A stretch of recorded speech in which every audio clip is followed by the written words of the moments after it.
téléspectateurs, bienvenue sur cette première édition qui débute notre nouveau concept qui plonge, n'est-ce pas, dans les faits d'actualité produits au courant de la semaine.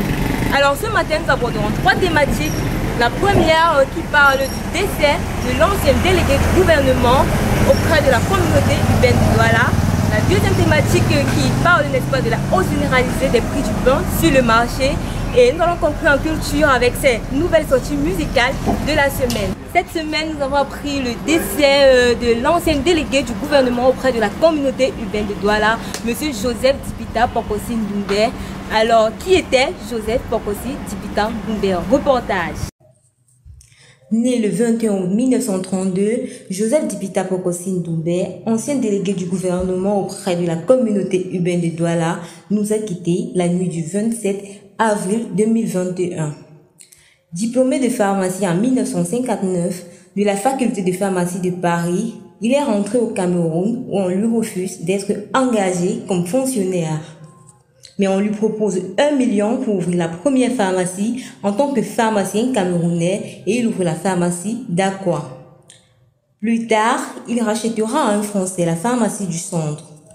Monsieur Pokosi Ndoumbé a été tour à tour président du syndicat des pharmacies du Cameroun, président du conseil de l'ordre des pharmacies, puis président de l'association pharmaceutique interafricaine. Moi, j'ai défilé devant tous mes jeunes qui me suivaient. Je pense qu'à l'époque, il y avait beaucoup d'allure. Et même maintenant, hein? L'allure n'est pas partie. Et Aïdjo a dit, mais c'est qui celui-là? On lui a expliqué que c'est le jeune pharmacien. Ah bon? Il est pharmacien et il est avec nous. Le soir, non, le midi, nous nous retrouvons chez Tanko. Et il me dit qu'il a appris que j'avais une fête chez moi le soir. Je ne l'ai pas invité, mais il va venir. Sa carrière politique fut aussi très riche. Elle commence dès les années 1960 comme conseiller municipal de la commune urbaine de Douala. Le 7 juin 1970, il est élu député à l'Assemblée nationale fédérale et y siégera jusqu'en 1973. Le 6 novembre 1987, il est nommé premier adjoint au délégué du gouvernement auprès de la communauté urbaine de Douala, puis du 13 avril 1989 au 27 février 1996, il occupe le poste de délégué du gouvernement auprès de la communauté urbaine de Douala. Il est par ailleurs membre du bureau politique du RDPC depuis juillet 1992 et membre du Conseil économique et social depuis 1975. C'est un dignitaire sawa très respecté et très apprécié des siens. Il laisse une veuve et 9 enfants.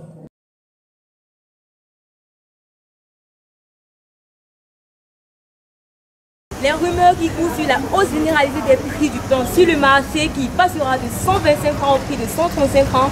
Que pense l'homme de la rue pour cette inflation?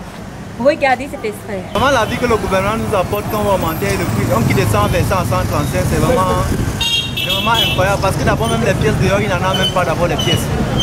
Maintenant, c'est créer le conflit entre les gens parce que de fur et à mesure que tu vas donner 150 chez quelqu'un et qui doit te rembourser 15 francs sur la bagarre qui doit commencer entre vous parce qu'il n'y a pas d'abord les pièces. Quand d'abord est cher, quand vous êtes augmenté encore le prix, on va passer d'abord les actions par le prix actuel. Et pourquoi augmenter encore le prix? C'est que la veille nous a envoyé, vous voyez comment on souffre au soleil parce que ça ne va pas. Et si vous augmentez encore le prix, ça c'est pour nous faire un truc là. Donc je ne trouve pas que c'est très normal.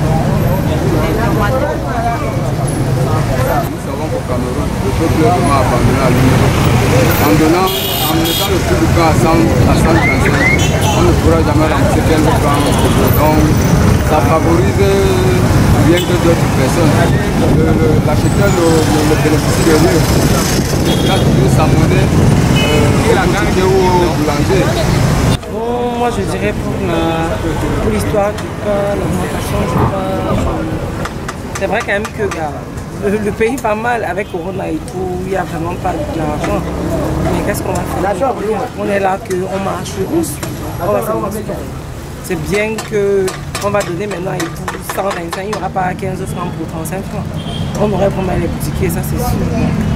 C'est ce que je pense.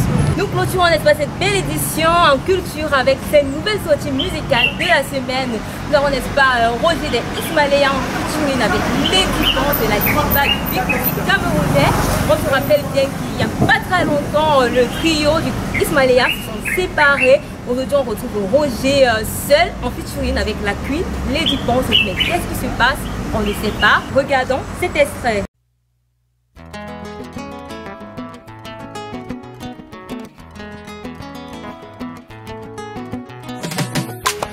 Vous oubliez vite les hommes, mais vous aussi, vous oubliez vite les femmes.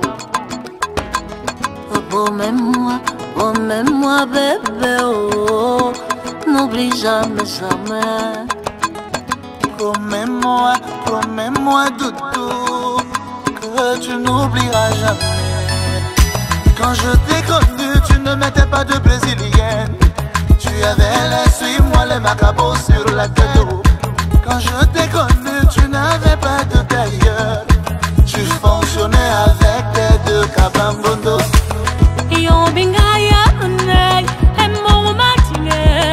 Chérie, n'oublie jamais. Nous avons également Papi de Petit Pays en featuring avec le grand Rabarabi, le roi du Makusa camerounais. N'est-ce pas, qu'ils ont sorti un titre délicieux qui s'appelle Ami à vie, pour les meilleurs amis, les amis de l'oncle David. Regardons. Tu es mon frère, tu es ma soeur, pour la vie, tu portes mes peines, mes douleurs, comme les tiennes, ami à vie. Ami à vie, tu es mon ami. Ami à vie, tu es mon ami.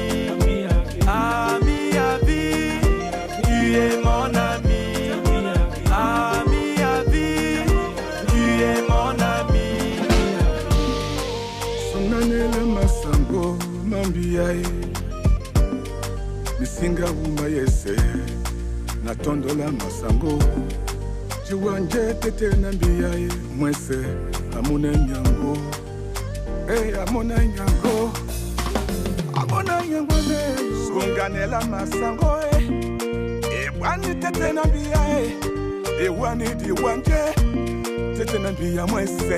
Alors c'est tout pour cette édition. Merci de nous avoir suivis et donnons-nous rendez-vous la semaine prochaine pour une prochaine édition du débrief. Ciao.